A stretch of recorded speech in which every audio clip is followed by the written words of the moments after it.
द्वारका इतकी प्रॉस्परस म्हणजे समृद्ध झालेली होती, की जसं आपण म्हणतो ना, की एक जर फॅमिली जर म्हणजे एक वंश काय म्हणूया आपण, जी लिनिएज जर समृद्ध असेल, तर बरेच वेळा त्यांची मुलं जर नीट नसतील, तर ती बिघडतात. हं.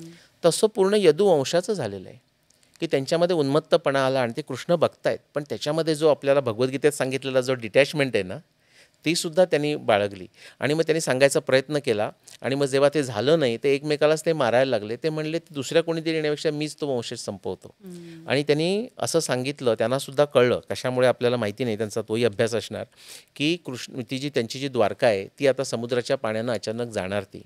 म्हणून त्यांनी अर्जुनाला निरोप पाठवला, की तू इथे ये, माझाच अवतार करे संपत आलं आणि इथल्या ज्या यदुस्त्रिया आहेत, त्यांना तू घेऊन जा, त्यांचं संरक्षण करून घेऊन जा. म्हणजे ही त्यांची अरेंजमेंटही करून त्यांनी ठेवली.